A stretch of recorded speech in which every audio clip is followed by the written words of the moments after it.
Good evening, everyone, and welcome to the final round of qualifiers here at the RBC Dominion Securities Western Showdown. We are in Swift Current, Saskatchewan for this curling stadium production. My name is Jim Nix, and I'm here with Sam Steep on the other mic, along with Cailey and Jaiden and Cailey in production and cameras end of things. Looking forward to the C qualifier game between Brad Gushue and Sam Mooibroek. Um, I don't know much about the Mooibroek team, but I believe that Sam does, and I know a little more about the Gushue team, and they're probably not happy after the last game. Yeah, they certainly got outplayed by John Epping's team, and not like Team Gushue to have two rough games in a row. I expect them to bounce back. This should be a very competitive game.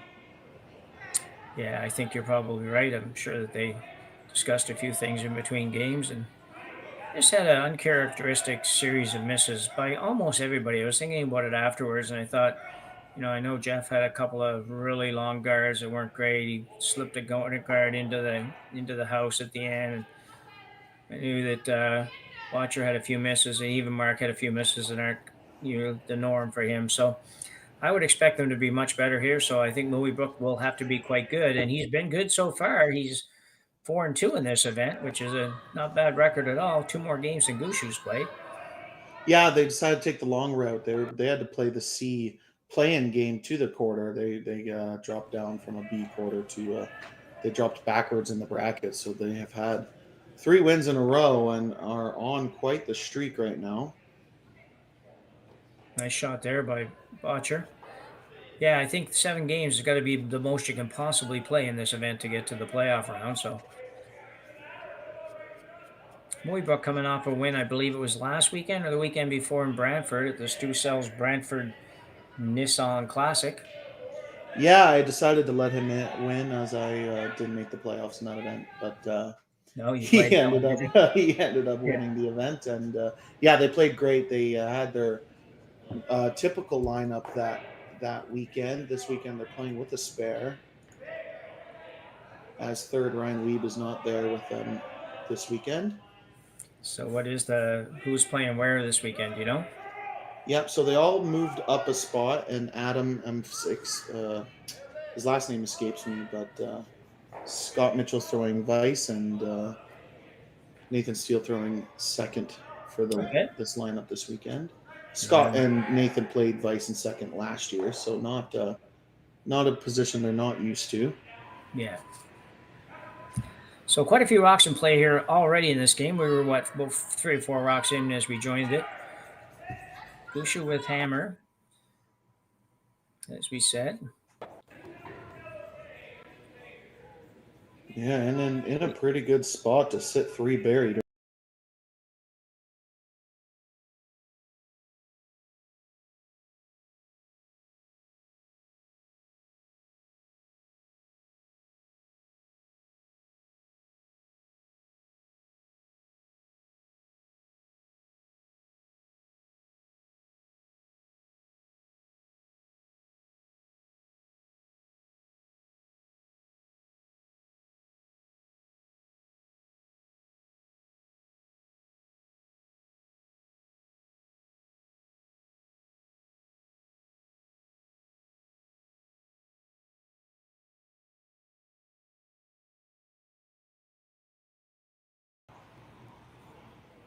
I don't know if he can get the double. If he can get to the well, he might be able to. I almost feel like he might be better off just taking a little off and hitting that yellow on the nose and making sure it stays right there. Looks like if you throw a big enough weight, you can hit it right on the nose, eliminate both those yellows. I think in the first end, you're okay with giving up two. You don't love it, but this rock is curling Well, this one away. might be on the guard, and it is. So the trouble continues for Sam Mooibroek's squad. Not an ideal start. No. He did the A qualifier game, though, with Ryland Clater, and Clater dropped a 3 in the first end to Dunstone and ended up taking it right to an extra end. Yeah, so I mean, 8 ends is a long time. Even the best teams in the world make mistakes, and they get opportunities to score with the 5 rock rule. That's the beauty part of it. It certainly advantaged Gushue early.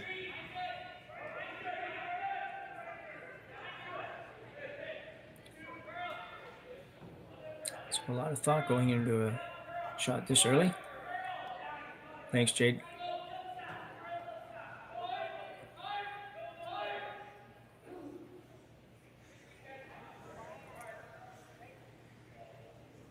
So 4 yellows to come.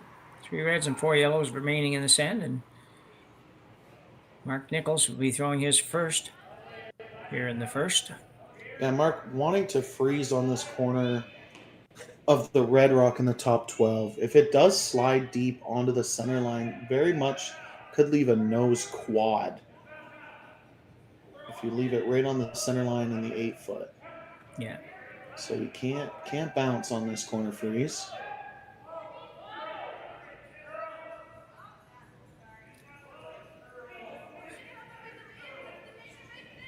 Not going to get quite that deep.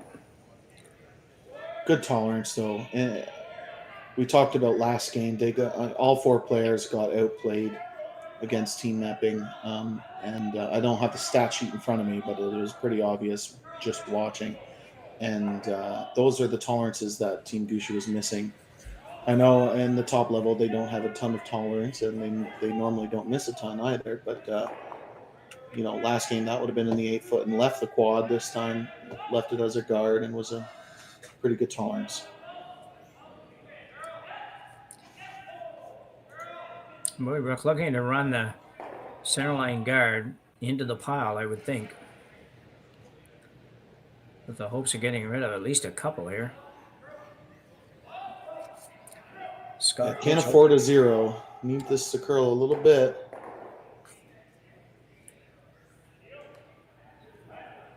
Well, without that, not perfect with that one going out, but it's a lot better than it was a minute ago. At least to the point that he has a rock in a pretty decent place. If Brad decides to do something with it, it would open up the yellows to a pretty easy double and possibly a triple. So, yeah, not the easiest red rock to eliminate either, with that yellow staying in the back 12. No. You need to hit it perfect for it to miss, or clip one of your own Yellowstones out and not jam. Is the other option, as Brad Gushue just pointed out. See Botcher and Walker trading sides, and that's just because obviously Botcher has been a long time skip, not quite the sweeper that Jeff Walker is at this point. Yeah, you almost see every top team do that. Their strongest sweeper will stay on the inside of the rock for the most part. It just gives you that, even if that gives you a 5% advantage on making the shot, it goes a long way at this top level. This rock over curling on Is it ever? He might be okay though. Gets it by there, not quite. Could be the break Team Mooibroek needed. Yeah, put it right behind the guard too. Just not been a good day for the Gushue team. He had a good setup right until that shot right there. Scott made a pretty good run back, and Mark not taking advantage. Could have hit and sit 4 or 3 and ended up stuffing.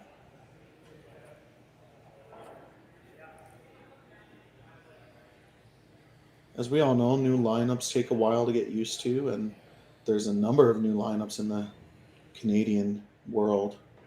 Yeah. And some clicking faster than others, but by Brier time, you can imagine all of the team changes. Teams will be ready to go after their chance to win a Brier. Sam trying to play the hit and roll to the back yellow one in the 12 foot. Really eliminates the yellow in the top 12 and the back 12 if this is made. All of a sudden, Gushue was going to look at 3 or 4, and now might have to draw 4 foot against 1 or 2. A very aggressive roll. I would have thought just hit this and roll to the left in the overhead picture there. Roll into the 8 foot would be a pretty good spot. Yeah, I mean both would be good. You just need to roll. It's basically anything but nose. You need to hit the rock too. I think he's going to be okay. Might be really good, actually, if he gets a little more curl. Had to get a little bit more than that, though.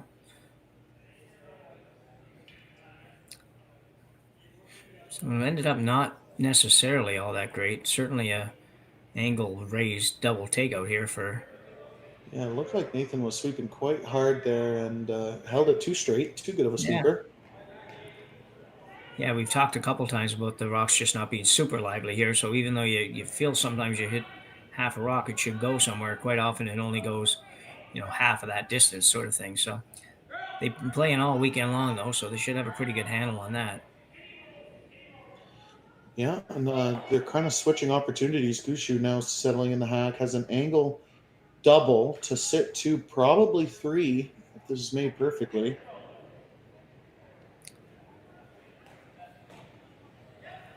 That's a little inside the target line there, but got it on target coming out. This is going to be really close. Can he get it out? And he will get it out to be sitting 2. He didn't get it out far enough to be sitting 3, but it's not bad. Also behind the guard. Pretty good outcome. There's no double available for Mooibroek. They either need to, they basically have to draw. No choice. Any of the hits might give them a double for 3. If you draw and stay anywhere in the 8 foot, it's weird to say, but you're forcing Team Gushue to 2. Yeah. You can't even corner freeze this and be shot rock because you'll set up the angle for a nose hit for 4. So you almost are just drawing to the face and giving Gushue a free draw to the 4 foot for 2. Yeah. I still didn't like the last call. I didn't think that roll made a lot of sense compared to how it could have rolled the other way. But anyway, that's done.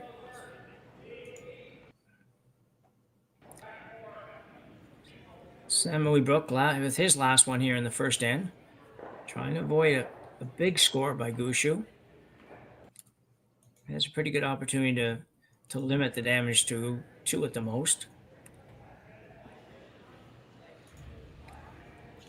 Yeah, it needs full 8 foot.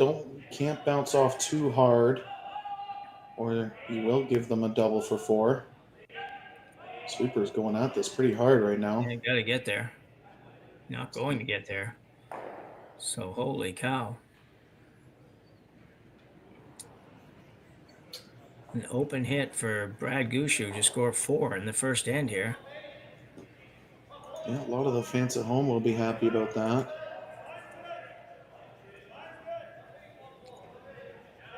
That center line maybe a little bit slower in the first end caught Sam off guard. Sure, he threw a couple of draws in practice, but obviously didn't win the hammer. But now a chance for Brad Gushue to hit and roll in and score their 4 points.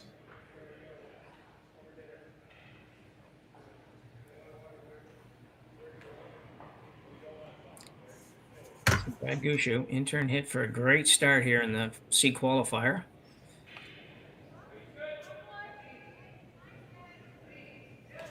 See Jeff Walker on the other side now. Thinking they're more likely to have to keep this straight than they are make it curl. It looks fine. So Brad Gushue will get through this end with a score of 4 and a commanding 4-0 lead after just one end of play. Here in the RBC Dominion Securities Western Showdown at the Swift Curling Club, and we will be back after the break. So we're back here in a bit of an odd first end. Ended up with Gushue scoring 4, but he looked like he might get 3 or 4, and then it looked like Mooibroek had kind of escaped, but then gave it back by setting up a double and coming up short on a draw. So massive start for Team Gushue here in the C qualifier, and they probably could use it after having a rough outing in the previous game. Yeah, I mean, there's still 7 ends to play, and obviously we've all seen comebacks at this magnitude before, and Team Gushue obviously not firing at all cylinders today, so wouldn't give up on Team Mooibroek yet. No, definitely not, no. So corner guard went up. Now second corner guard is going to go up on the same side. Just say hello to everybody that's watching. We have a pretty good crowd already in this game, and looking at some of the names, it's kind of interesting. I thought I was pretty familiar with most of the names from town names in Newfoundland. My wife's from Newfoundland, and I've never heard of Plum Point. So welcome to Eliza Gibbons in Plum Point, Newfoundland. Yeah, that's pretty fun. Yeah, and a former Newfoundlander, Tyler Murray, is watching from New Zealand. I don't know what time it would be in New Zealand, but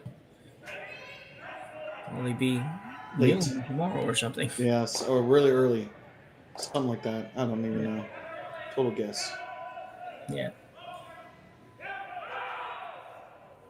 My mistake. Adam is throwing the second stone, so Nathan stayed at lead. He's been lead all year. Adam moves up to second while he's sparing this weekend.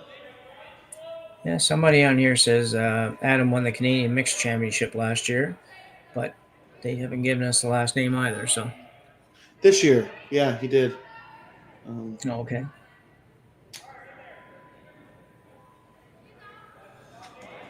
I'll do some investigating and find out. All right. But anyways, perfect setup so far by both teams. Nathan set up the two corner guards pretty much perfectly. Adam trying to make some noise in the back of the Rocks and the Rings. Didn't quite make it yet. So Adam must be playing second then. Mm-hmm. And Nathan Steele must be playing lead.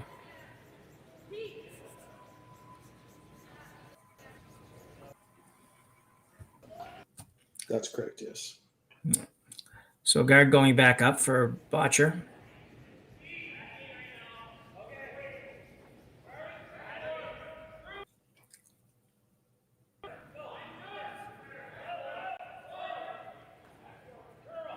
It's tough when you play as many games as Mooibroek has played too. When you drop a big end at the start of this game, it's hard to kind of stay up and at it and ready and all of that kind of stuff when you're playing one of the best teams in the world as well. So I'm going to play another peel, try to get more than one here.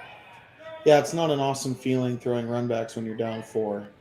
No. But they still have an opportunity if Adam can make some noise.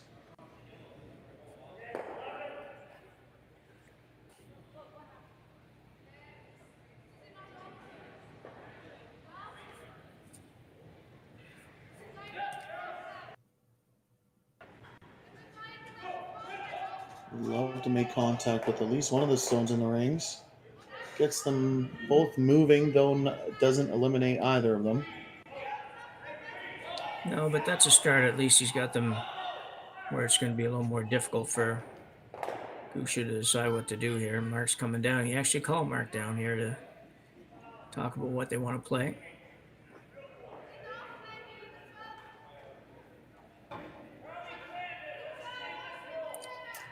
Yeah, it's decision time. That double peel kind of goes right into the yellow on the 8-foot almost. Yeah, that's what I was going to say. It's they're concerned that if they try the double peel, that they end up leaving the red in play somewhere.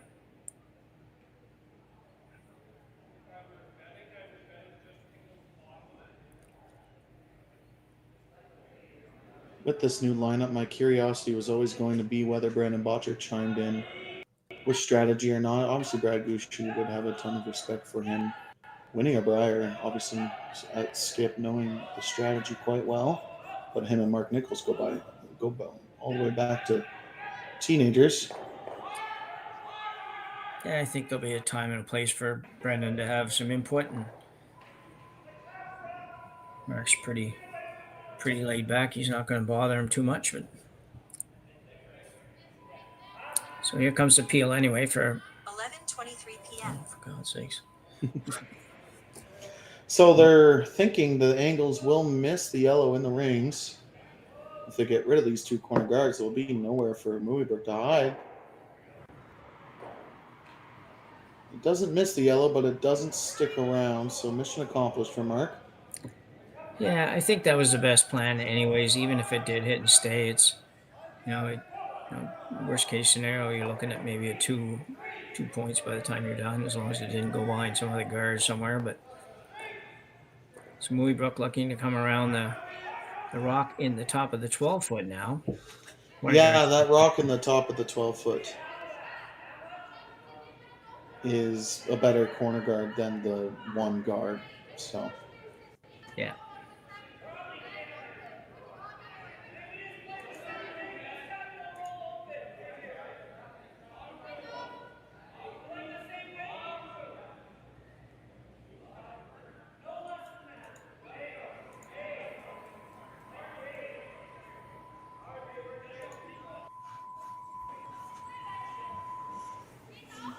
It's a very nice shot. Scott Mitchell.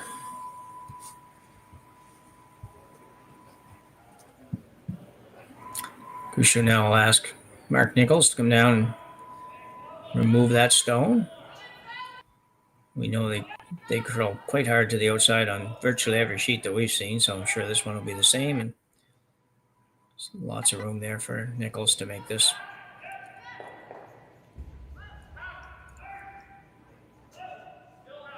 Walker's on it a little bit early. yeah, we saw Team Epping make a lot of these backline hack weight hits to the wings. Brad Gushue's turn, and Mark Nichols doesn't make a mistake.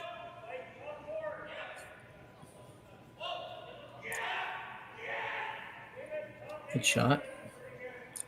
Mooibroek asking Mitchell to go back in there again.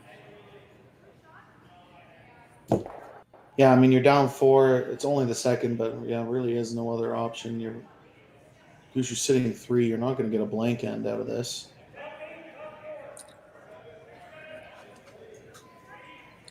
No.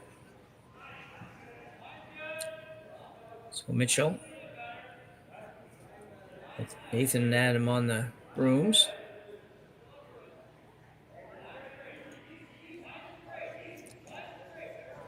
Be a little bit heavy, but needs to bury. No matter where he has to take it to get it to bury.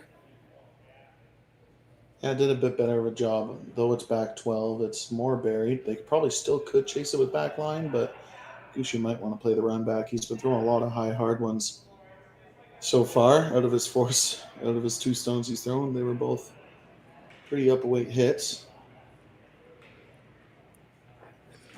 Yeah, pretty much on the nose to make this. Yeah, you almost don't want to leave your shooter right there. If you leave it there, you'll leave a corner freeze for Mooibroek, and it'll be impossible to eliminate the red stone. You almost want to just make the run back and roll out.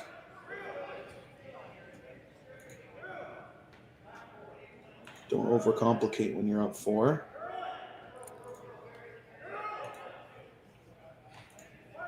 Brad Gushue. First rock here in the second end. Looking for a run back on his yellow. Remove the Mooibroek stone at the back.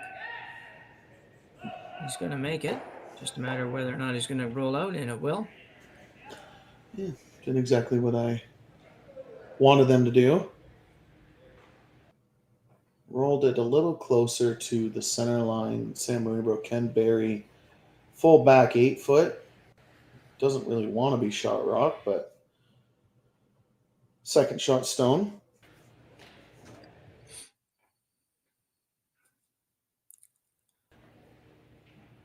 So Mooibroek doesn't have much from his first shot to judge draw weight, so the guys will have to help him out a little bit here, trying to come up with a number that works for him. He's several feet short of the house on the first rock and the last rock in the first end.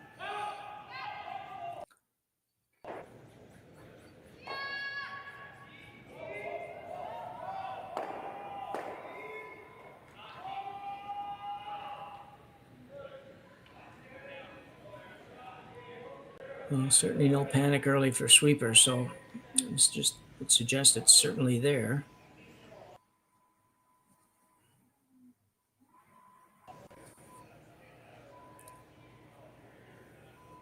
Needs it to stop. It looks like it'll hang on. Okay. We should probably just follow that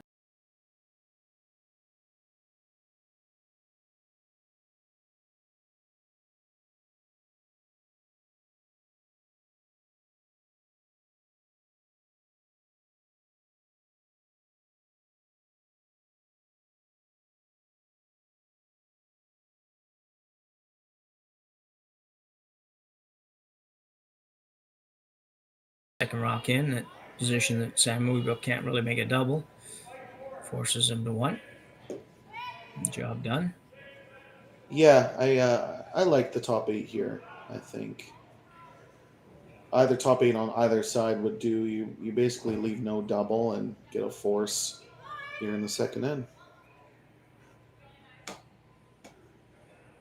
So you have a former teammate watching from home or Dublin, Yeah, Ontario, wherever that is. Yeah, that's you don't need to acknowledge him. But No. no, yeah, former teammate watching in Dublin, Ontario, very small town in the middle of nowhere. Chance for Gushue to. I mean, it's not a shot for the win because it's only the second end, but if you don't leave Team Mooibroek a double, you're going to be up 3 with. It's a little bit heavy.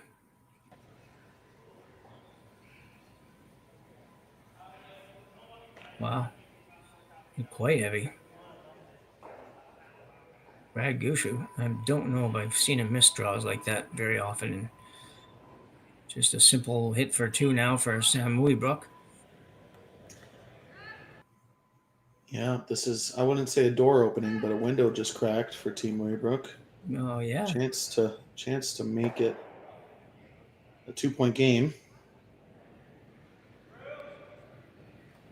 Well, especially given that you really didn't expect to have this shot for 2. Now, all of a sudden, chance for 2.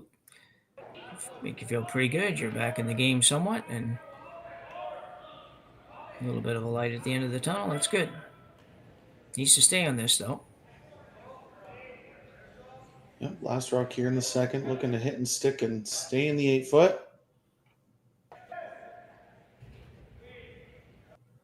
Just holding it straight here. He's going to be fine. Good throw by Sam. Mooibroek will pick up 2 here in the second end. Still trails Gushue, but he's halfway back. It trails 4-2 after 2 here in Swift Current. We'll be back after the break.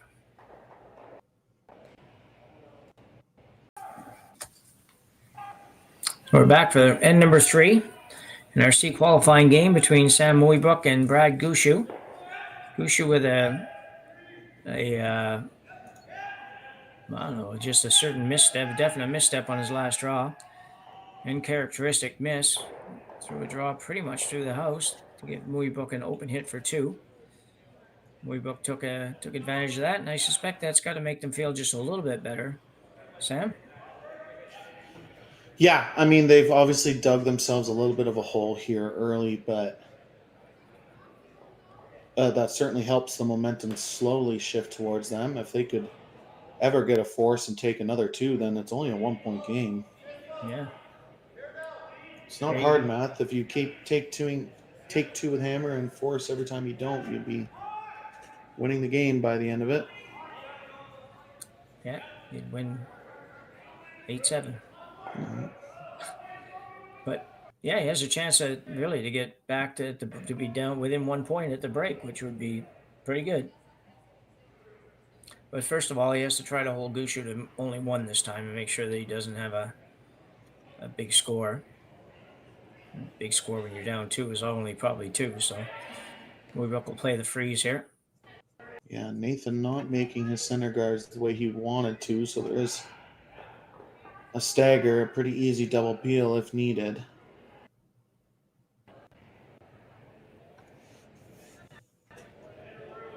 We got Adam McCachran now.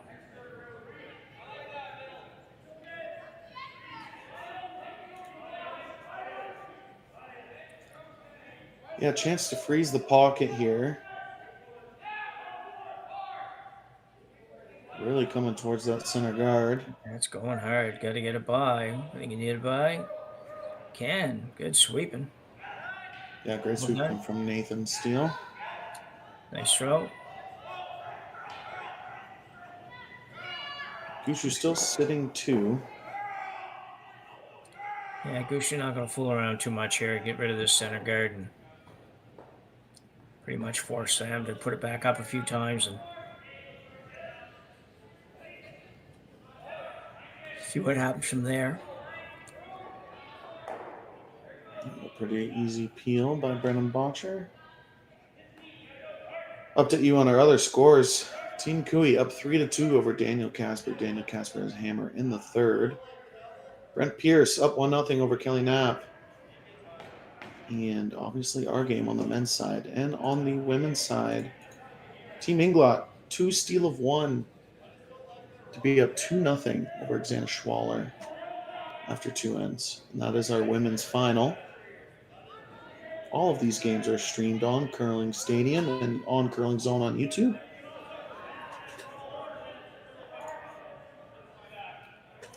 So Garrett goes back up. Good spot.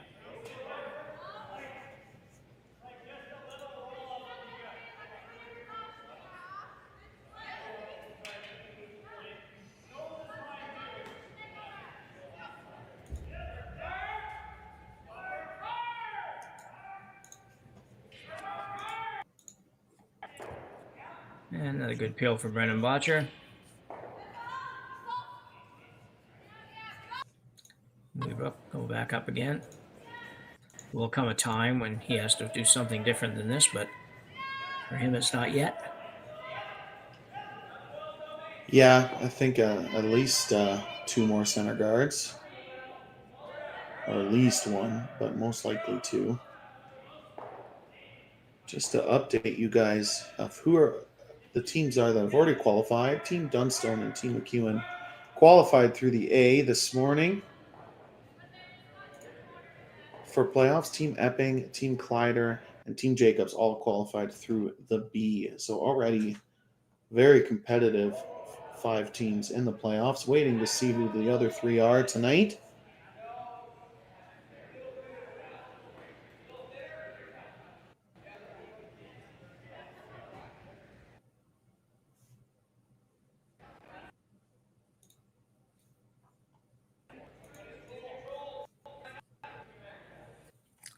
So Gushue also contemplating what to do here. He knows Mooibroek's going to have to make some kind of a move here at some point as well.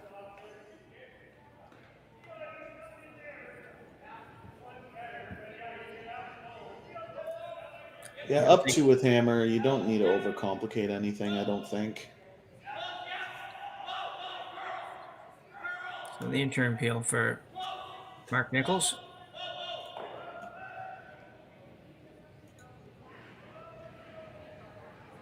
Sweepers haven't touched this one, but he made it by himself. So Mooibroek's going to maybe think about putting a rock right there. He thought about it on the last shot. Looks like he is actually going to play it this time. Yeah, it sucks because you're giving one of the best hitters in the world a chance to get rid of every rock in play if you don't make it perfect. They called Mark Nichols Bam Bam for a reason.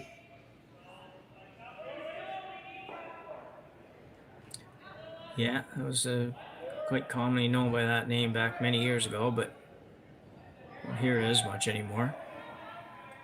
Yeah, no longer the 20-year-old that throws 6-second peels when no one else could. So the outturn freeze coming in here for Mooibroek. Looks pretty good. It's pretty perfect.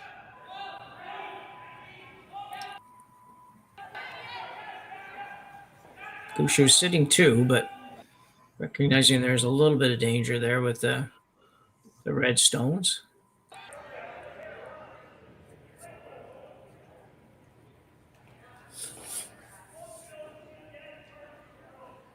You know, the almost made it too good.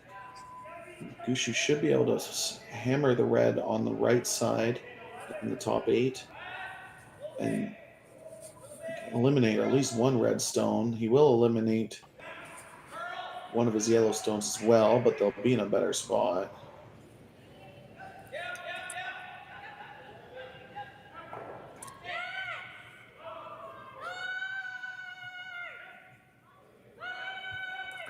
Looks like Gushue thinks that this red one may kind of find its way through those and straight back.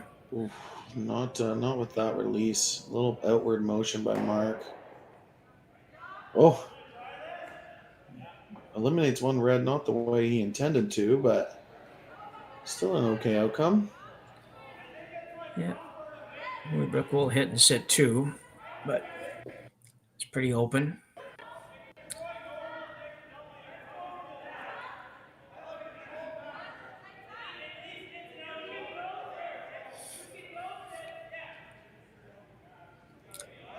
Guard is pretty long, so rolling behind it isn't necessarily going to be impossible to be removed, but could make it quite difficult at least. Certainly puts some pressure on Team Gushue. They'll be looking at 2 rocks, one buried on top of a 4-foot. When you're up 2, that's probably the last thing you wanted to see. Yeah. But you're right, it is very high, and center guard, they'll be able to play hack weight around it and move things around, even if this is made perfectly. Sam Mooibroek with the outturn hit. Probably his favorite shot in curling. Coming across the top. The curl a little more yet, probably. A good try. Need to roll a little bit further. You can see by that he only hit half the stone and still only rolled a couple of feet. So it's just a little bit slow as far as the reaction of the rocks. So Gushue now with a pretty much wide open hit. Can probably make the double with something even down weight a little bit. Yeah, I'm not sure if he'll be able to eliminate both. They'll have to get pretty close to that red center guard. With control weight, it's definitely makeable, though. Got to be careful. Mark stayed really straight here with Peel.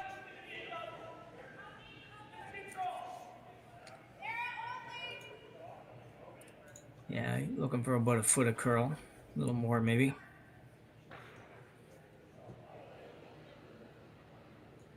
Chance to make his next shot a lot easier.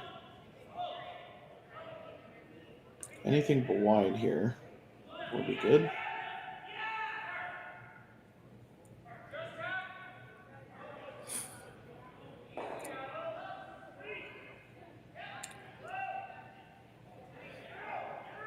Not a lot of weight, obviously. Botcher now going to try to carve it over. Needs to get going. Needs to get a little more. A little more. It should be maybe a little too far. Yeah, they must have never been playing the double. I think they're trying to hit and roll.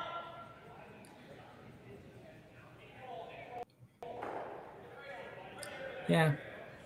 But if he hit and roll, he would have been definitely not shot. So I don't know if that would have been a great thing. But regardless, Mooibroek trying to play the exact same shot. Yeah, a chance to put a decent amount of pressure on Gushue. Makes the hit and roll perfect. Gushue will have to draw to the 4-foot against 2.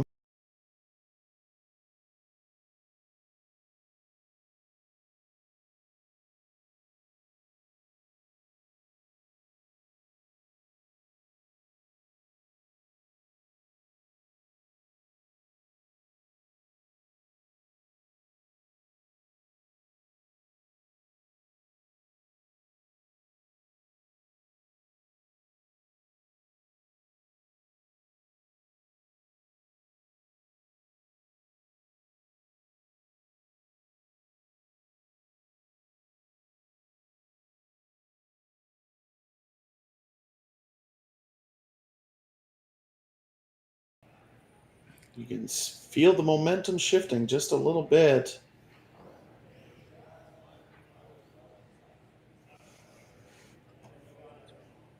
Well, it might go shift a lot if Gushue isn't able to make this, but he would make a draw to the 4-foot 19 out of 20 times, but 1 out of 20 has to happen sometimes. So Gushue with the outturn draw. Watcher closest to the stone. Just a heavy clean action.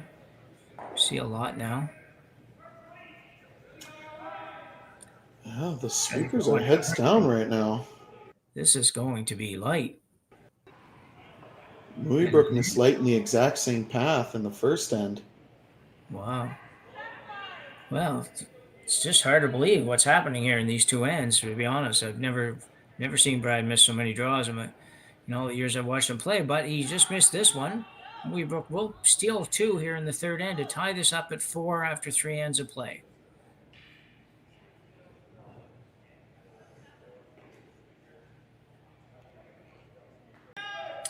So we're back here for end number 4 in what has now a tie ball game. Just hard to believe, but it's happened. Gushue's missed a couple of draws by a whole lot.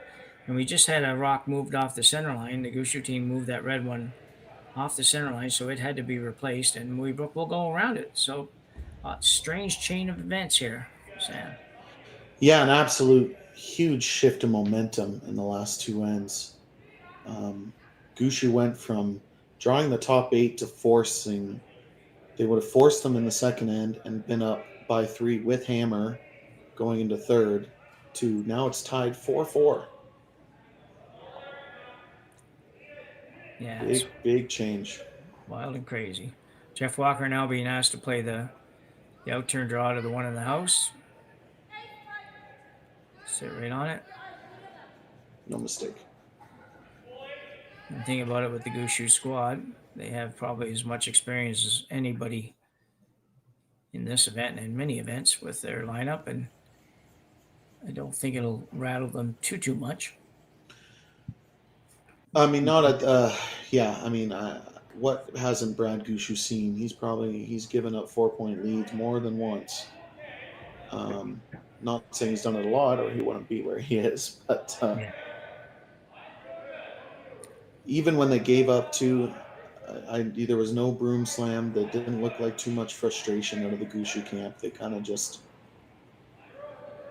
looked like they were adjusting for this next end.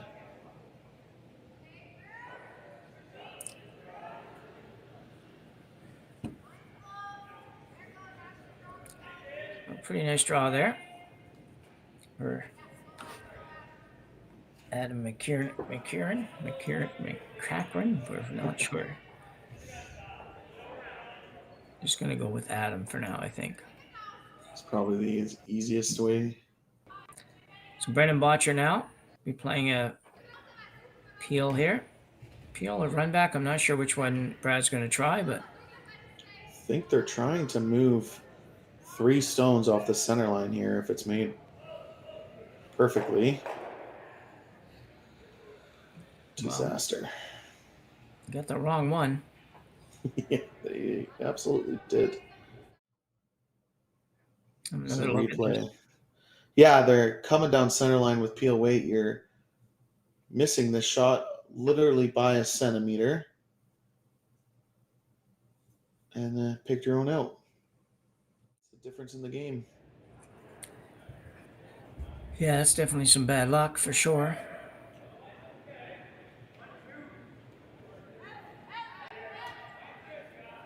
So Adam's second stone here.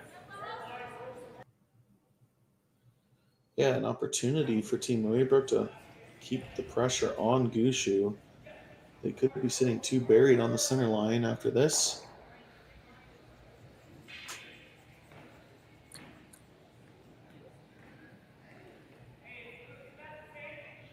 Pretty much perfect guard. I don't think they can run that red in. They could make the double thin, and it could chase into the center line. Could move a lot of granite here. Yeah, I don't can't miss wide. I don't really know why Brad would play the shot this way. It seems like, I don't know why he just wouldn't hit the yellow on the outside. He's basically trying to clip the yellow and then hit the red. I guess he's trying to maybe get something more out of the rocks in the house than.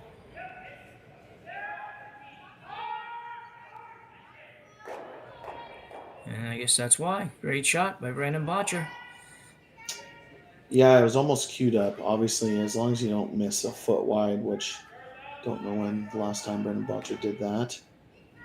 Well, even if he hits a 3 inches more of that rock, he doesn't get that run back on the red the way he got that one. So it would take a lot of the speed off. It wouldn't be hard for us for that to take all those rocks out, but it did. So that's good. Guard going back up from Mooibroek.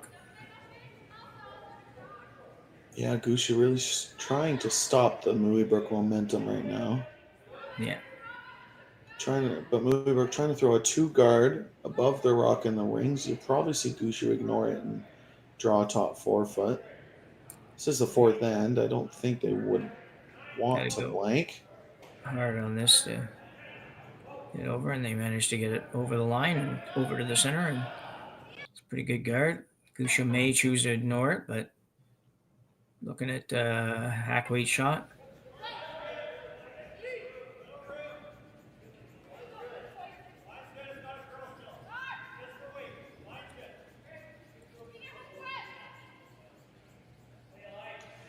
Yeah, deciding to play the hack weight hit and roll.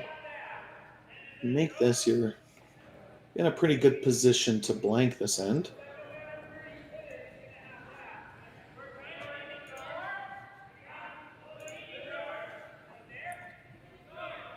Watcher getting ready to try to carve this one over. I don't know if he's going to get there. He will touch it, but no, he will not even touch it. So the struggles continue for Team Gushue. Just so odd to see to me. It's just...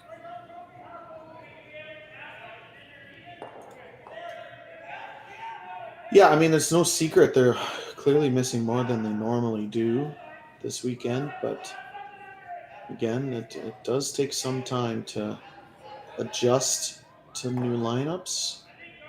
You won't be able to give them that excuse by the Briar time, but best women's team in the world right now, Team Holman, took a year to figure out their new lineup. And they, like everyone knows, they added Tracy Fleury at the vice position and took pretty much a whole year. They did win a couple times, but not nearly as much as their dominance right now.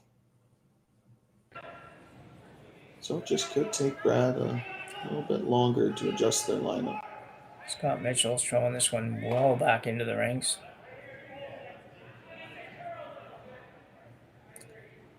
Pretty much forced the draw now. Mark Nichols needs to make a good one.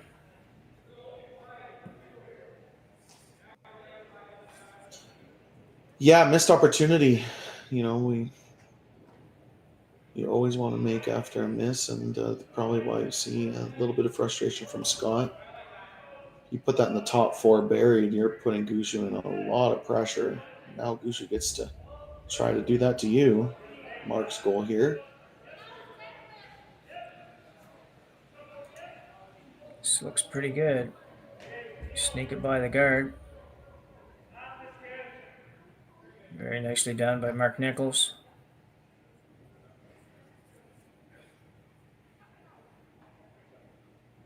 Fairly tough for Mooibroek to remove it.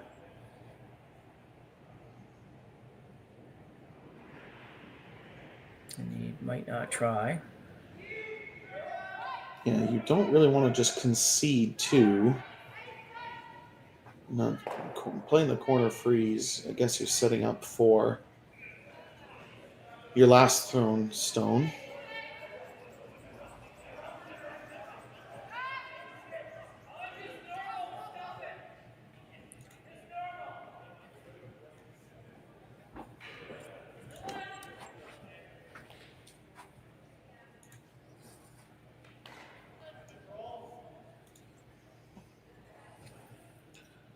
But you make this, it'll be a decision time for Gushue. Do you draw the edge of the button and sit 2, or guard the slash? Not 100% sure. So tough little shot for Sam Mooibroek. Trying to freeze on the corner of the yellow. He does this, makes this well. He could force Gushue to deal with it. Looks a little bit on the heavy side, maybe. Coming down, no. Just trying to slow down, and it does in time. does bounce a little bit. Gushue might be able to get to the inside of that if he wanted to. He probably could.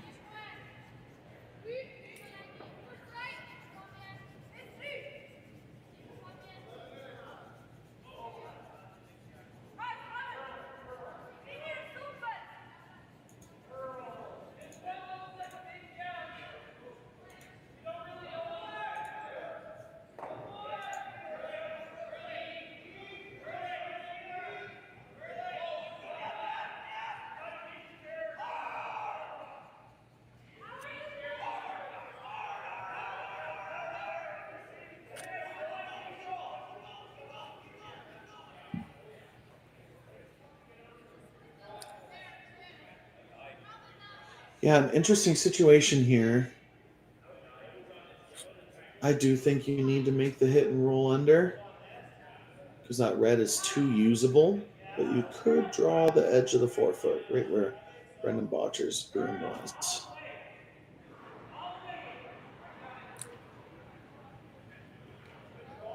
Yeah, despite the fact that I'm sure that Brad Gushue never lacks for confidence, right now having to draw the edge of the forefoot or the edge of the button or something may not sound like the best idea. So I'm not sure what they decided on here. Yeah, this looks like Guard? guard ice. Straight guard? Looks like, yeah. Wow, I would not have expected that. Not that it's terrible, but and I don't think Mooibroek would ever take a run at it, but if he ever did play a run in there, he could be sitting 3 behind your guards. Yeah, it would take a very good shot, but he very well could do that. Sam also could draw the edge of the button on the other side, and Gushue would have a pretty hard 2. Might be able to only have to play a pick for 1. We'll find out what Sam decides.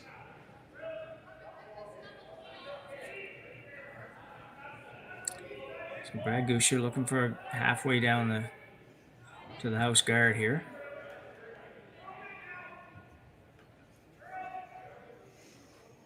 It's going to be good.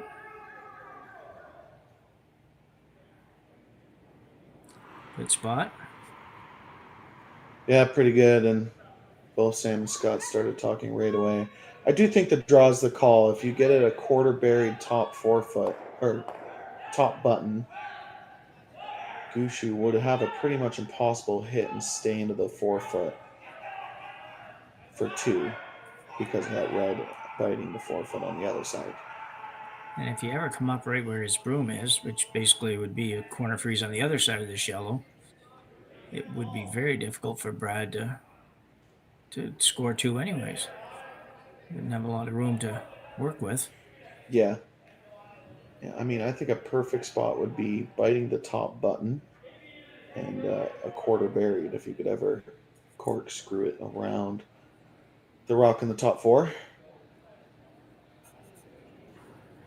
Certainly a chance to force Gushue, which is a pretty good spot, only being down 1 width going into 5.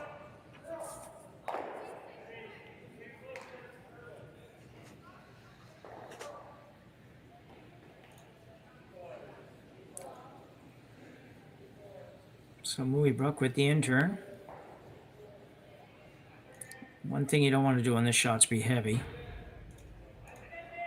If you don't do anything else, at least confuse the issue a little bit as far as Gushue is concerned to get 2. Guys are working pretty hard and this not going to get there. Yeah, not even close, which is like, are the 2 sides of the sheet that much different? Yeah, I don't know. It's been odd to see so many draws that have come up for both teams now so short. Like I said earlier in this event, a number of times that I've watched people play the out turn, come around corner guards kind of thing, and outside in, and they've had no issues with the weight. It's just a matter of getting the ice right. And so I find it really odd that it could be the result is that. But Gushue's got now a lot more of the area to draw to, the forefoot to draw to than I thought he was going to have. Yeah, a chance to hit the full forefoot for their 2 points. Let's see if Brad Gushue can figure out this side of the sheet, as both skips have came up light in this path.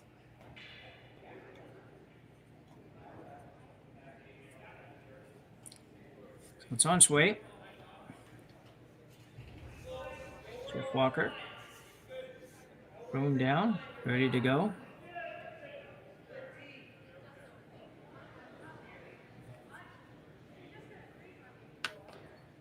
And looking heavy. Looking really heavy. So Brad Gushue still struggling to find the draw weight. Does pick up 1 point. And we'll take a 5-4 lead to the break here at the RBC Dominion Securities Western Showdown in Swift Current, Saskatchewan. We're at the Swift Current Curling Club, and we will take a short break and be back for the 5th end. So halfway done here, Gushue with a 5-4 lead. Mooibroek with hammer. And in a situation where Gushue started with a 4-0 lead after 1 end, Mooibroek's got to be just about ecstatic with his position here. Especially with hammer. I thought he might be able to claw back to 5-4 without hammer, but a lot of things have gone well, and Gushue's squad's still struggling a little bit to make some of what are the basic shots for these guys. It's a better end, except they just missed the last draw. Yeah, I mean, it does prove that even the pros have bad days. It's just they started off with that 4 after probably their best end of the day, and just have really hasn't made a lot of shots since.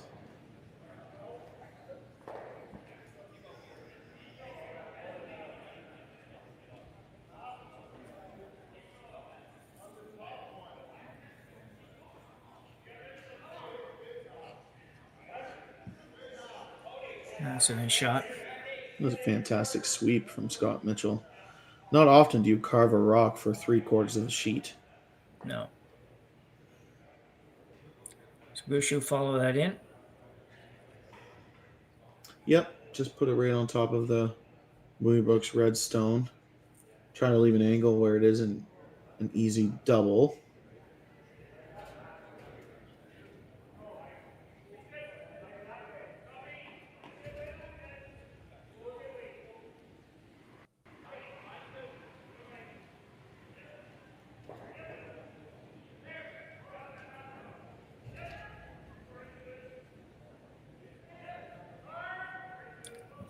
And nice shot by Botcher here.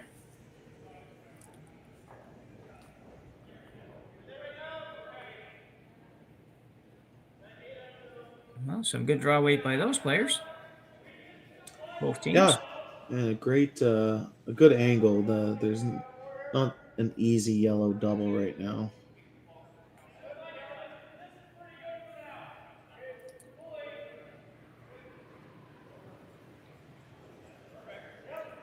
Decision time for Team Mooibroek. You don't want to get forced.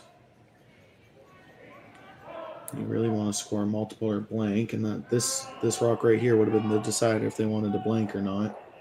So if they're going to blank, they would have tried to peel that center guard. So another draw in here for Adam McEachern.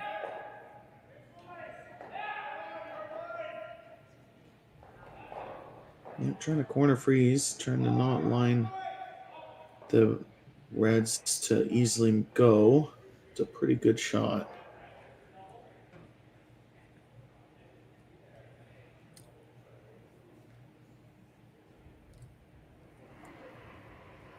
Yeah, the angles are kind of interesting. It's the middle yellow red. I don't know if it picks up the yellow off the button or not. It would if you were coming from one side, I guess.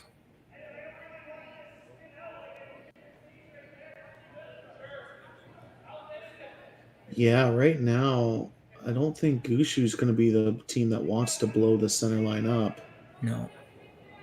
The angles are pretty good for them. It's going to be hard for Mooibroek to score right now, let alone score multiple.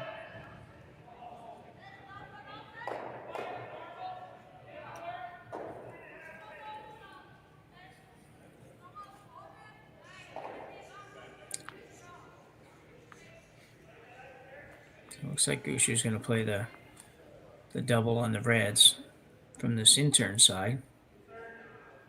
Yeah, up one without. You don't really want to let the Reds just accumulate in the house, even though the angles are pretty good. Looks like a pretty narrow slide from Brendan. Got to get a bye. It's going to be bye. Well swept. Actually got by too much. It was going to be pretty hard to make the double. He would have had to basically go through the center guard. But as you said, yeah, Jeff Walker, too good of a sweeper.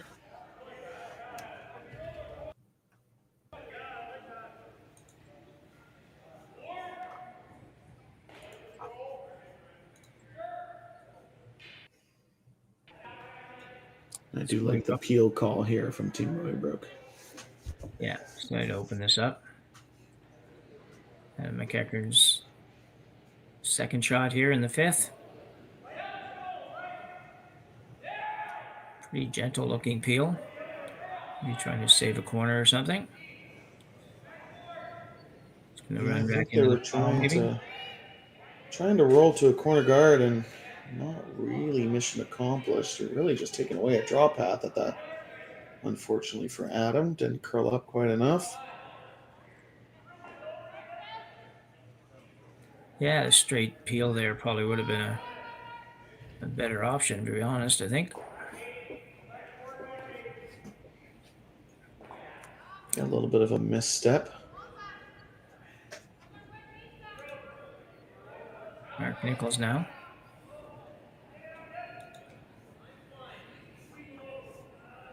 Putting the guard back, basically.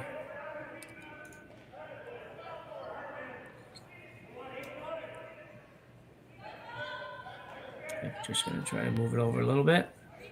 Brad's pretty happy with where it is. Straight from that, pretty good line. Yeah, Mooibroek needs to get at that yellow on the top button.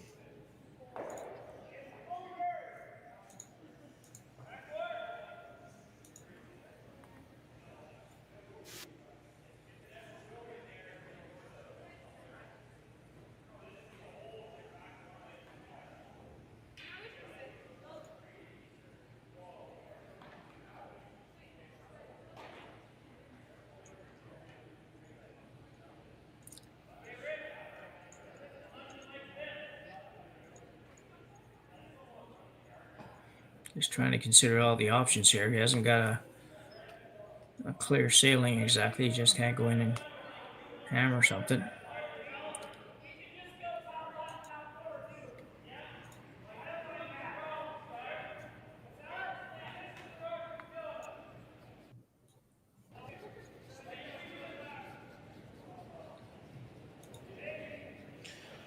Yeah, pretty hard to know what the best outcome is. You need to get a couple different angles at that yellow stone.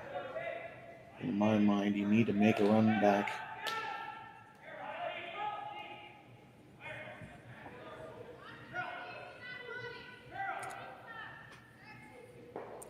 Scott Mitchell now being asked to run the yellow guard.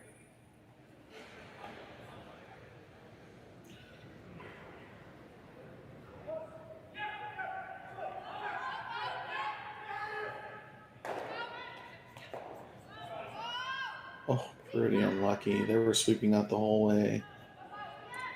Or they were off and on it the whole way. I needed to curl a centimeter. It was obviously 20-foot run back's not the easiest shots in the game. No. So Gushue looking at throwing the guard up. Somewhere in the hole between those two rocks. Probably right on the delta would be not bad. A little bit higher in the delta would be okay. Yeah, keep the pressure on Team Mooibroek. Right now, Gushue is set up for a steal.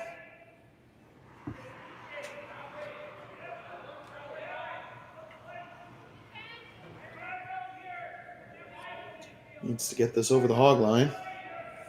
Yeah, that'd be plan A. It's over. Gonna get a little rub, maybe. Maybe not. It's going to leave a little bit of a hole. Still not good angles from Team Mooibroek. Yeah, that's the problem. Getting through the hole is one thing, but do you actually get anything out of it when you get to the rocks in the house? Guess you could throw back line and hopefully only tap your red one to the top of the button. It's still hard to get through that hole with that weight, though. Yeah, you have to throw it harder than that. Scott Mitchell now play the peel on the top ones. Try to Yeah, get them both might, going.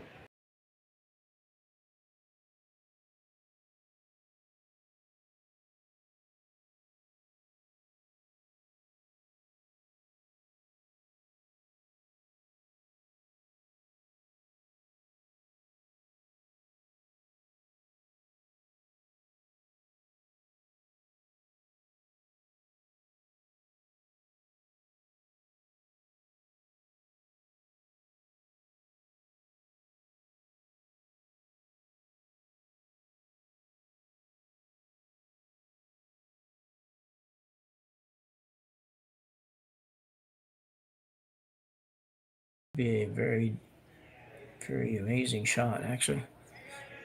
Taking the back one. mm-hmm. Like you say, the problem is if you ever touch the top one, you're probably coming from that side. There's no Yeah. drag going to help you, so you're going to give up a couple. Yeah, just as I said, if you miss them a little bit wide, you'll probably give up a few.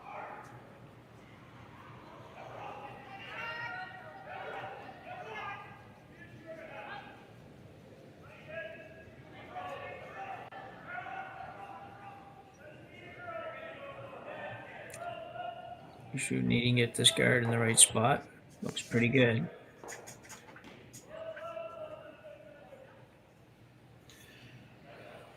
Yeah, and it's pretty late in the end for Mooibroek to make a run back that will actually help them.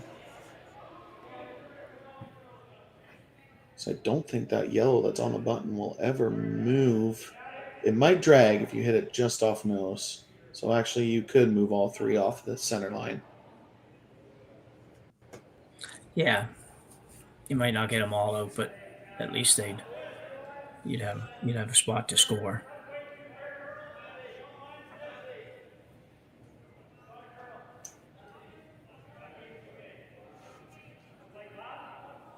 Pretty big shot for Sam Mooibroek. He does love his out turn down the center line.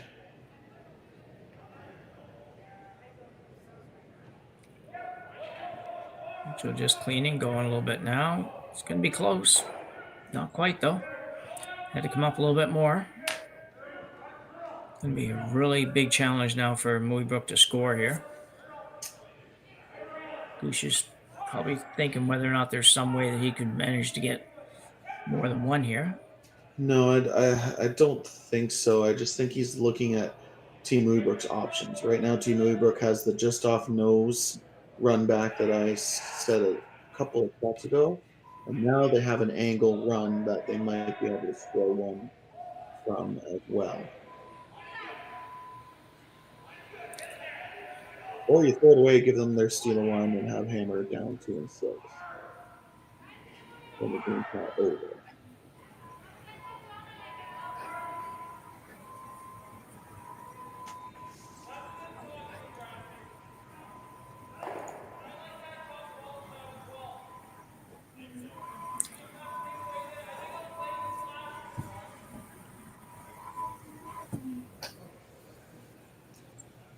Team Gushue really talking about this.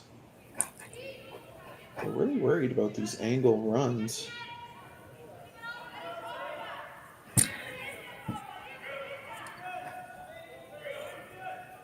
Trying to see where they can set up a steal of 3, maybe if Team Mooibroek decides to take on the risk of the run back.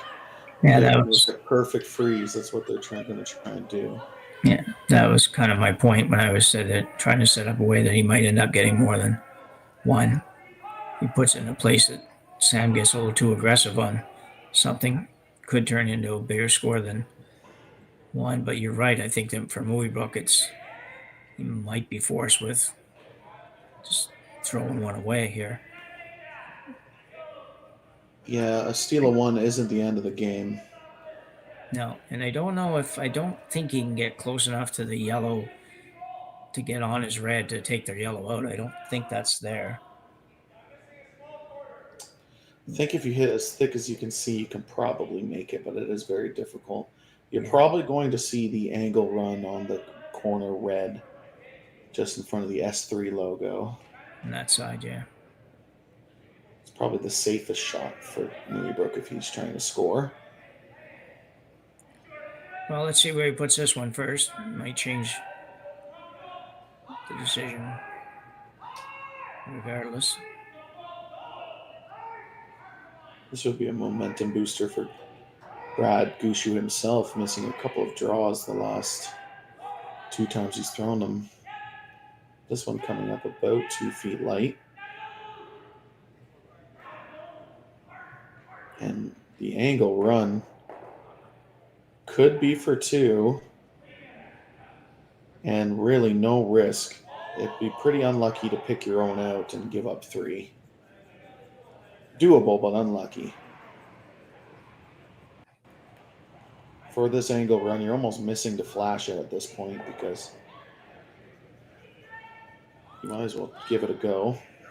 If he hits this, if it ends up hitting the yellow at the top of the 4-foot and not the red, you think it'll drag into the other and okay? So I do. I think there's a world that Mooibroek scores 2 here. Doesn't happen often, but I do think that's an option. yeah. Last rock here in 5. Gonna curl up too much. A lot of curl out there for that much weight. Brad Gushue is still 1 point here in end number 5. We'll take a 6-4 lead to the 6th when we return to Swift Current, Saskatchewan. So a big steal 1 in end number 5 has Brad Gushue up 6-4 now on Sam Mooibroek.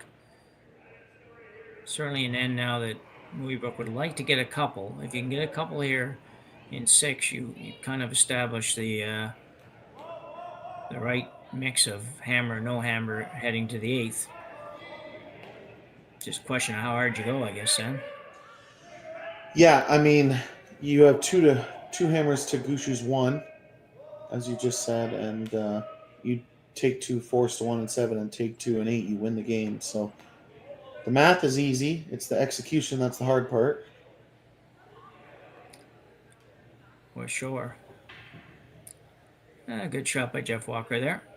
Doesn't slide in. It's curled a little bit at the end, but it's fine. Mooibroek going up with another corner.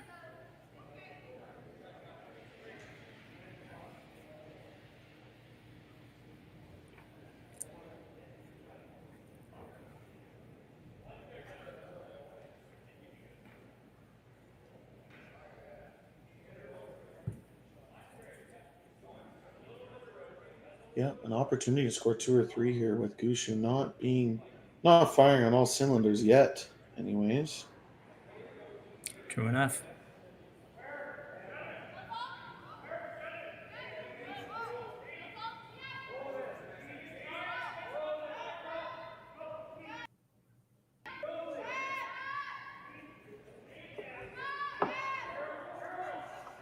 Brad deciding whether to throw a guard here or come around the corner and take that away a little bit.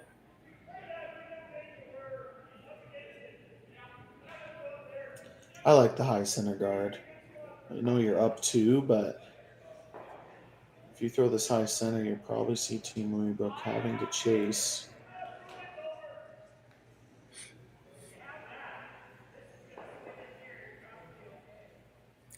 So Brandon Botcher settling in as the call.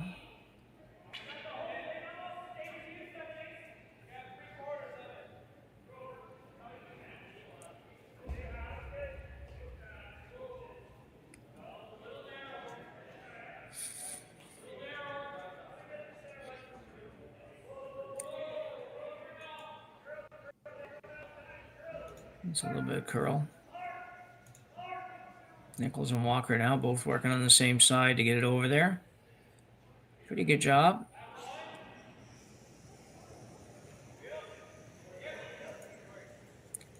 Mooibroek looking for a little hit and roll in behind the corner guards. I need a little bit of spin on this one to get it in there, I think, but just even over in that direction is good. Yeah, if you could hit about a quarter rock with board weight, it'd be really close to rolling behind your corners and into the rings.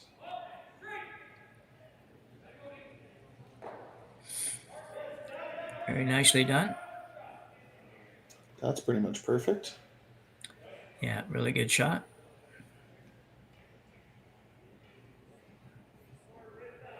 That's where the double corners came in handy, because now it's a little harder for Gushue to deal with them over there.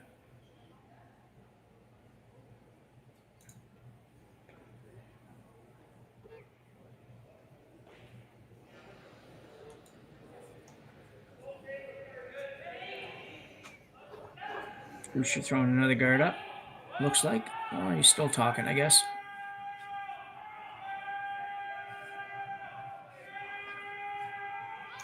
Yeah, it's a decision time. You're up 2. It feels weird. You're basically guarding, and if you miss a guard, even by the slightest margins, you're going to give up 2.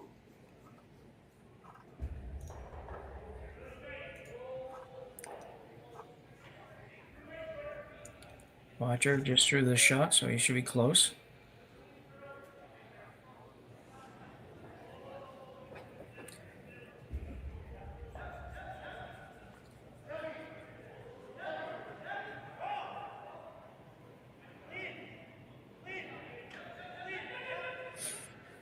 That works out pretty good.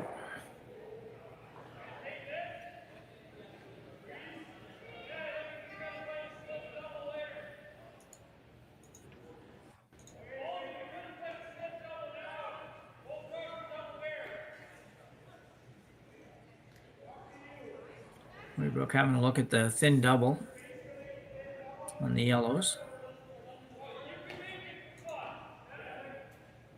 Definitely there.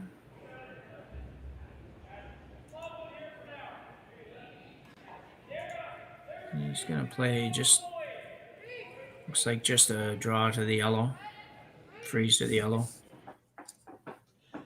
Yeah, that thin double a little too risky, and you probably spin into the open and might even leave a double. Yeah, I think it's a little early to think about that shot. Might something you look at later, but McKechnie.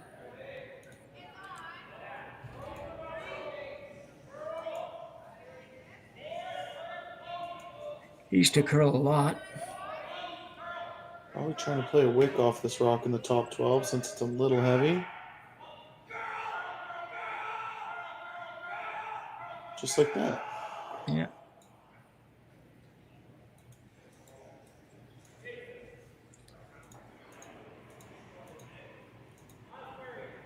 And a little delicate for Gushue here. Has shot rock, but red's number 2 and number 3. There's no real great options here. Watcher's going to give an opinion.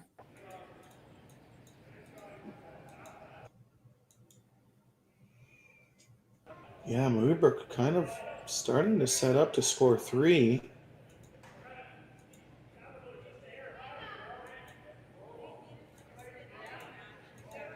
Looking hard at the outside bump.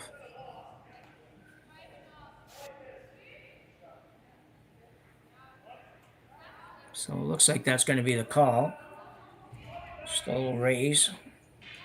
See what turn he's throwing here. Not sure yet. Just trying to bump that into the T line, basically, edge of the button with the out turn. Probably don't have a great idea how much see how he's going to do out here, but it's a little bit of a guess, but they would have just watched Team Mooibroek's rock down this path.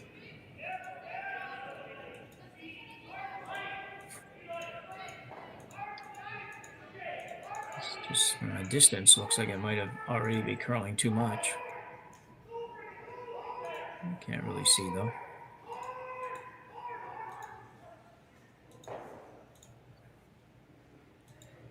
A little too much curl, a little too much weight.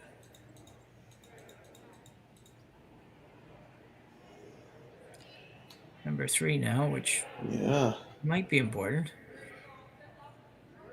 Might come into play, but definitely advantage Team Mooibroek right now.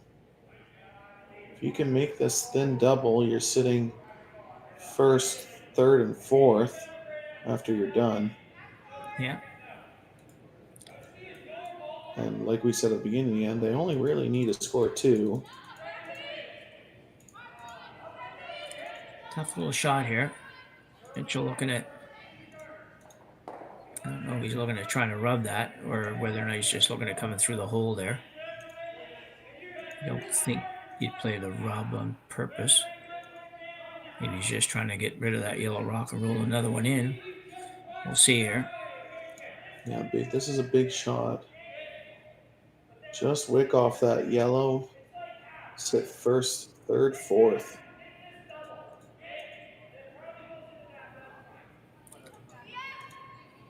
I don't think he really would have to, would he? Does it not look like he could actually just go through the port? Maybe not. The wick gives you a little bit better angle, though. This rock is curling on them. Might get both yellows. Oops, hit the other blue or other red. Well, that moved a lot of rocks for a shot that wasn't really made.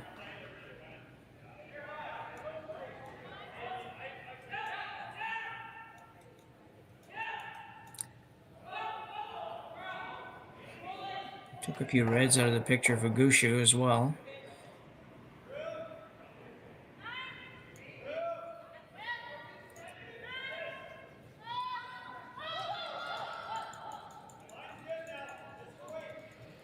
I think the other thing with Gushue here is that I think they've just struggled enough overall that seems to be doing a lot of questioning of his calls, more than normal. Lots of times he checks down with Mark or whatever, but it just seems to be. Well, on a day that your team has struggled in front of you, more communication is better.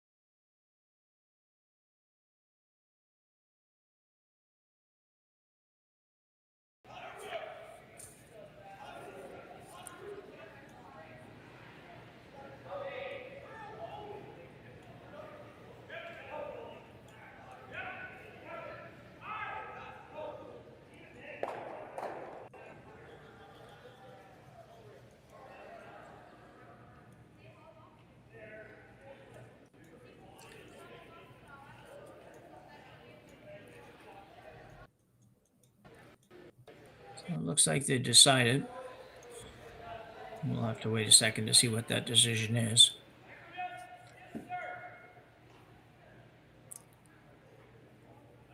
Yeah, I think coming down and freezing on the corner of the stone is my guess. Yeah, a little bit on the inside corner. Maybe.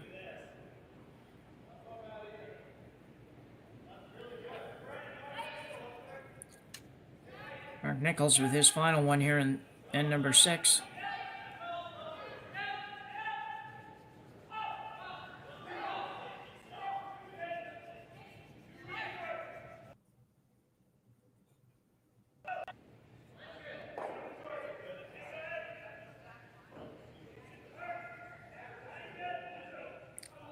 I think he's going to get all the way to the red, but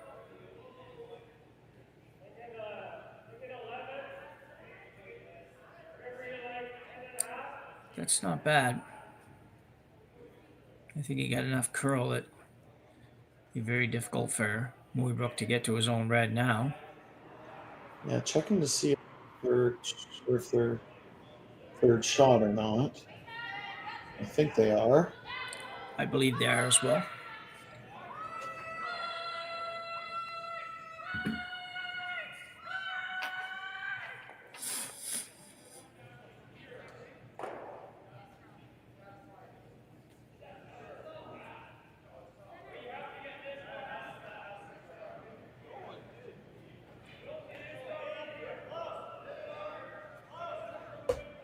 Now trying to figure out how they're going to score multiple.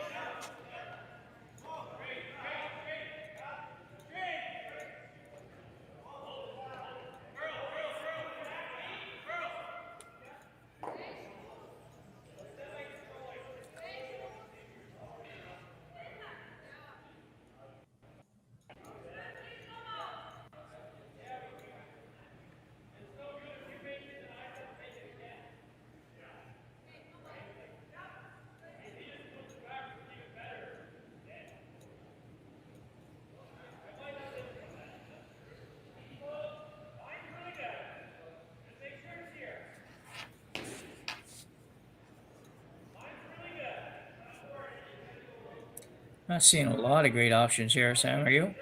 It's just No. everything I look at doesn't You can seem in off the red, as what Sam Mooibroek just said. off of that red on the underneath S3 there. Yeah.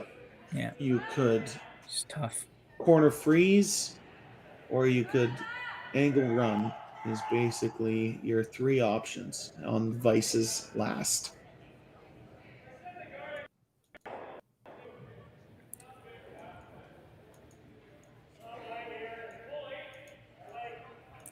Looks like they've settled on the angle freeze to the yellow.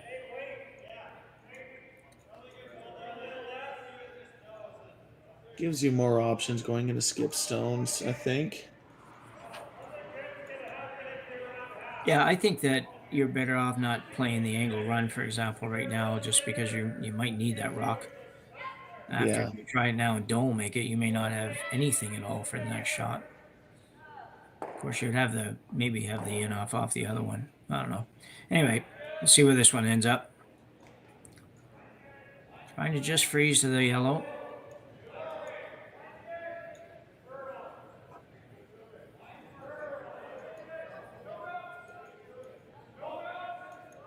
Ooh, no, he didn't get by. It's not probably going to help too much.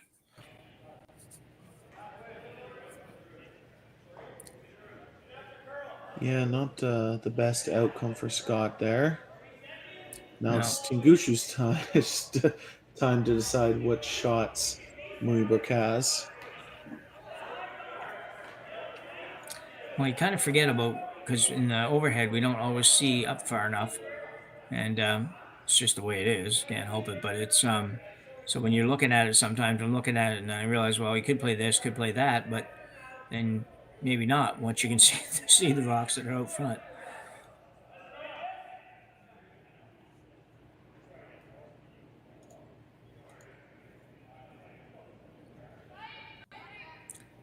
We got the whole team discussion going again.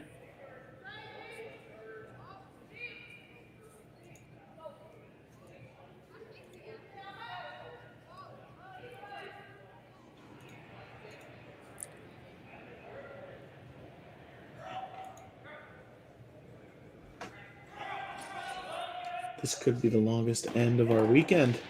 Well, I'll tell you, there's been some long games. That's if there was a complaint at all for this thing, I would say it's just and typical of Bondsvilles with no clocks naturally and a lot of money on the line and all that kind of stuff. But there's been a lot of long games. I've had a couple games that they quit early, and they quit early after 6 ends in the end, and we're already at 2 hours and plus sometimes it's and some long ones. When are we here? We're probably we're maybe a few minutes late starting, but I don't think a lot late. Almost quarter to 1 or quarter to 12. If this goes 8 ends, it'll be pretty close to 2.5 hours. Yeah. Yeah, that's Gushue it. Deciding to play the hit and roll into the rings, I assume. Yeah.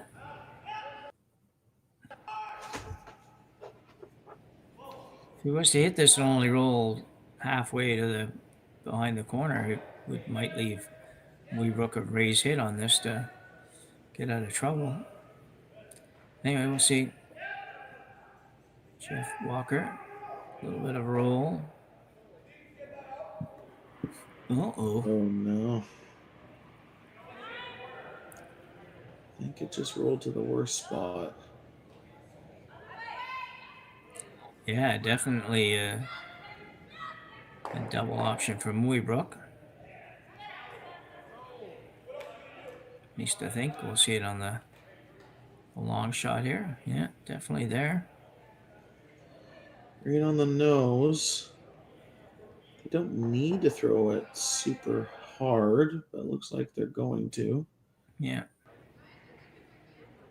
Well, if he could have possible triple here as well, which would give him, well, give him shot rock. If he makes a triple right now, he wouldn't have, just making the double, he doesn't have shot rock. Mooibroek come with a little bit of heat here. Yeah, this needs to curl. Yeah. Going there, trying to make it go now. And he looks pretty good. He does hit the other yellow one. It doesn't remove it. It looks like red is second shot in the top 8 foot. Looks like Mooibroek's second shot, you mean? Yeah. Yeah. Sorry. No, it's okay. I was just making sure. Yeah, I think you might be right, but where do you go if you're Gushue? Come right around. Anywhere where you don't leave a double in your second shot. It's not real easy to get that yellow out right now.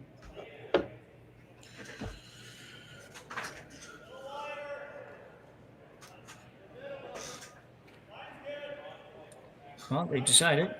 Much shorter discussion this time. Yeah, well, like you said, it's not right now. Mooibroek, I don't even think has a hit for 2 because that just jams all day.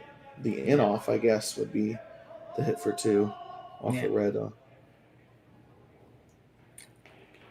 So Gushue's going to play the out turn, come around here, try to get this probably somewhere, well, buried would be nice, but as long as you're on the tee line there, you're probably going to be out of trouble.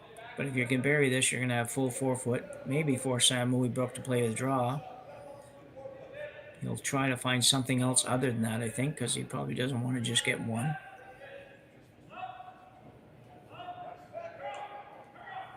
Yeah, he's going to look at all his options before he just draws the 4 foot. Now Gushue's been off on his draws. Yeah, he hasn't made much for draws, so.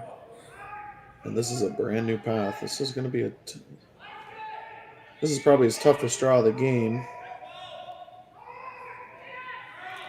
Looks like the weight's okay.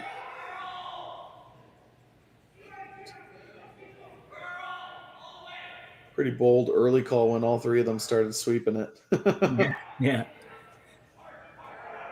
Now, good shot by Gushue there. I could say, especially given that he's been struggling, it's not like Brad's confidence is going to lose. He's going to lose his confidence, but no matter how good you are, you got to be starting to wonder a little bit when you're missing 2 or 3 draws by as much as he's missed them. But it hasn't been just coming up a foot short or a foot long. It's been like numbers of feet. So Sam Mooibroek now, with a draw for 1 here in end number 6, needs to make this one. Yep, needs full 4, and this is the exact path that both skips have come up way late in. So let's see if Sam Mooibroek can figure this path out. Put this right on the pin.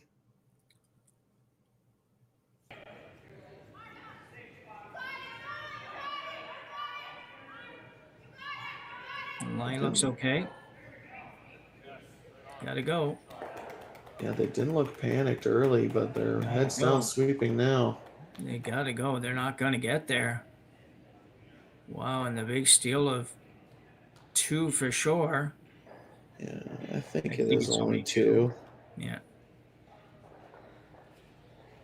Maybe Gushue not convinced. Our overhead camera makes it look pretty obviously red, but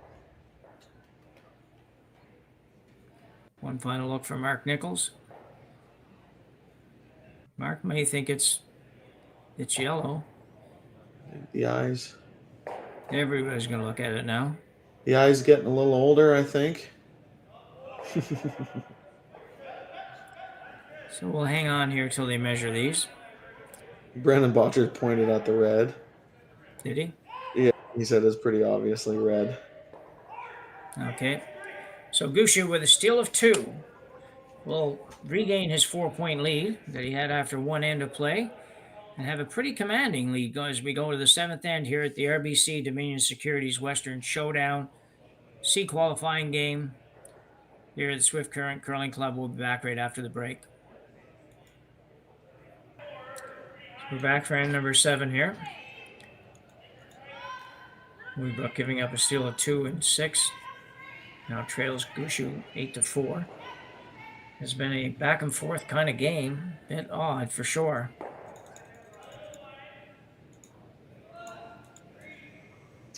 Yeah, a very weird game. Both teams taking advantages of misses in the first half. Now Gushue gets that 4-point lead back here in the 7th end.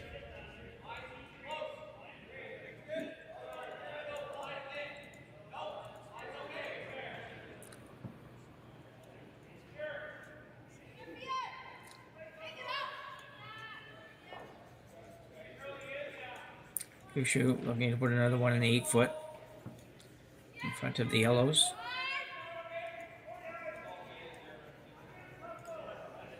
Okay, 12-foot.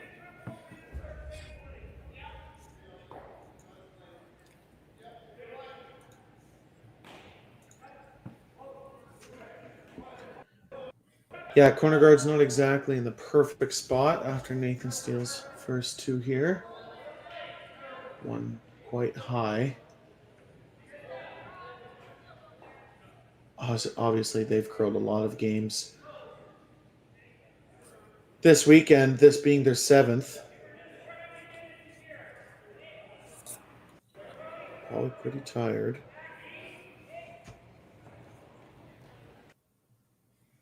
It's a good shot there by Botcher.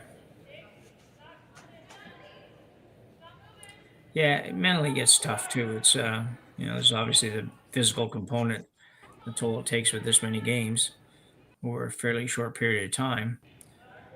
And these guys started just Friday morning. This 7th game. And just when you start to struggle a little bit, it affects you mentally too. You just don't think quite as clearly and evenly as you need to. But need to find a way to get 3 here. Yeah, 3's a must. I mean, they have stolen 2 once this game already, but big sweep to try and make this tap and roll. Just not really quite enough weight on that. Yeah, I think they wanted to cross the face a little bit more.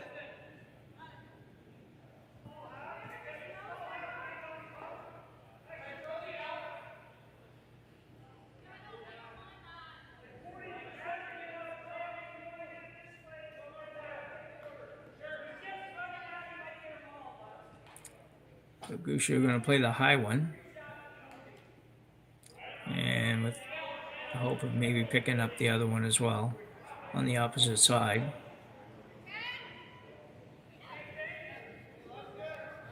Even though it feels like Gushue has a stranglehold on this game, they would love to finish it out in 7 here. 1, they get 20 more minutes of sleep. Yeah. But 2, that means they made all 8 of their stones. And as I'm saying that, we have a little bit of a miss from Brennan Botcher. Yeah, kind of hit it ultra thin. See it here again. Yeah, sweeping the whole way, Mark Nichols. Just wicks off the one corner guard and runs the red into the rings, and you can see Brendan's reaction after. One of those days, high eyebrows. Yeah. Yeah, that was definitely bad luck for sure, but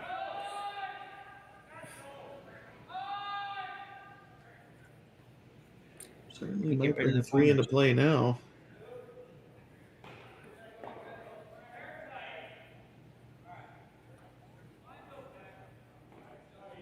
Still going to need a little help, though, from Gushue, really, to generate a true 3, I believe.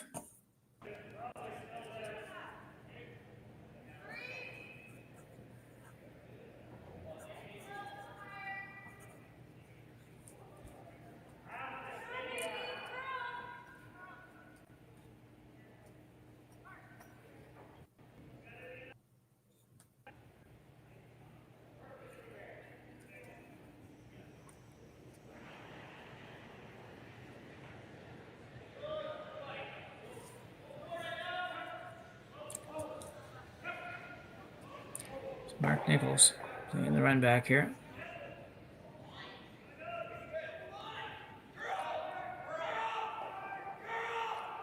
And he'll just get the straight peel, I believe. Let's take his own out. Yeah, not the end of the world taking your own out. Though the No. last two stones, Gushue has taken more of their own stones out than they have. I was just going to Mooibroek say, rocks. yeah, I agree. Not the end of the world, but consider where you were 2 shots ago. It's like, it's pretty radically different, that's for sure.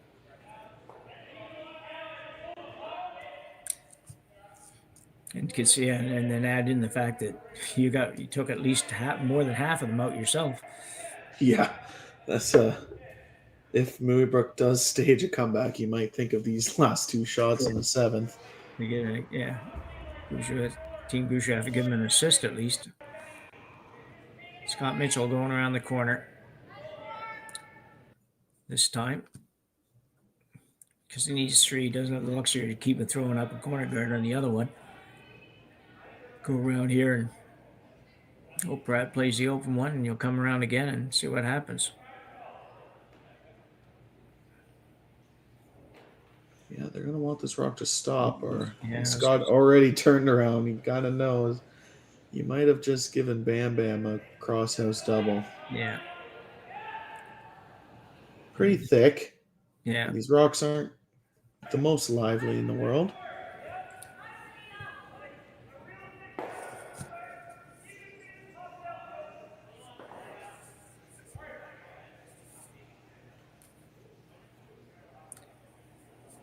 So on the out turn.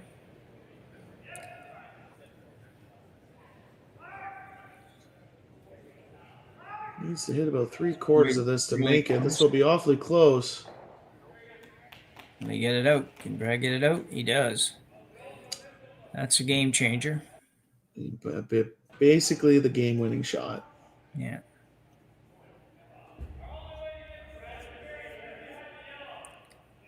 Not a lot of people can make that crosshouse double the way Mark Nichols just did.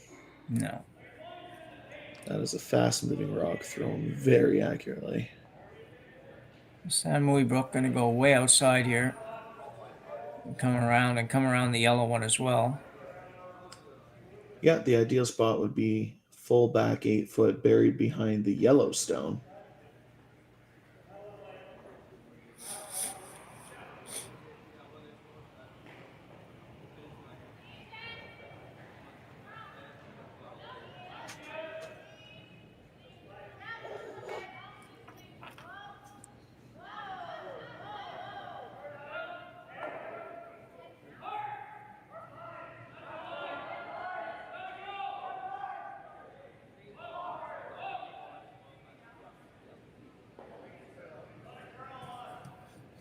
That's pretty much perfect. That's a great shot, really. For a game that half the time nobody can find draw weight at all, that's a really nice shot by Scott Mitchell. Yeah, he's been playing pretty well. I mean, he played vice all year last year, but stepping down to second for most of the year, going into a new position for one event is sometimes not the easiest in the world. Yeah.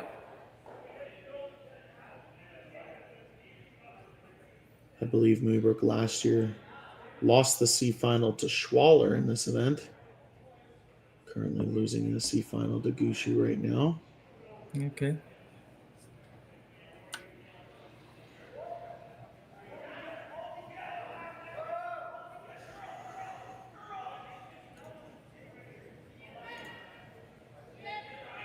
A quick update on the other 2 C finals. Team Kevin Cooey up 6-5 with hammer in the 7th. And Brent Pierce is up 5-3 over Kelly Knapp in the 7th. Kelly Knapp having hammer. And in our women's final, we have Team Inglot up 5-4. Schwaller having hammer in the 7th. Going hard on this. He just feathers it. Just exactly what you don't want to do. That certainly brings 3 into play.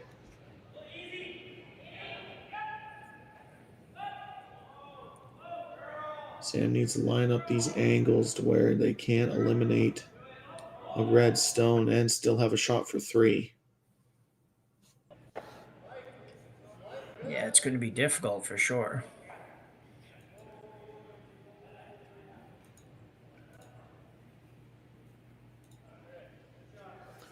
Needs to be corner frozen on this yellow in the top 8 foot, and then he'll have some form of double for 3. They have to take the risk being down 4. You can't just play a backline tap and roll and sit 2 because you need more than 2 points.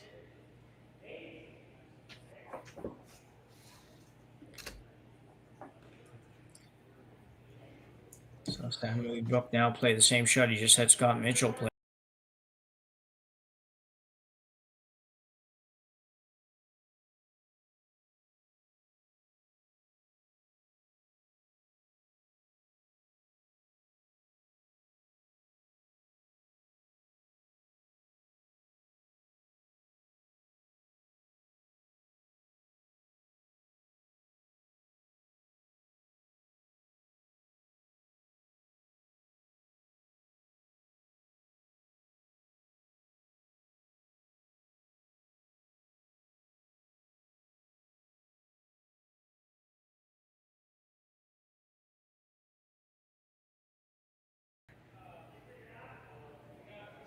Brad not even really thinking about it, which is interesting because if you just pick your own out, you're going to give up 3 of it.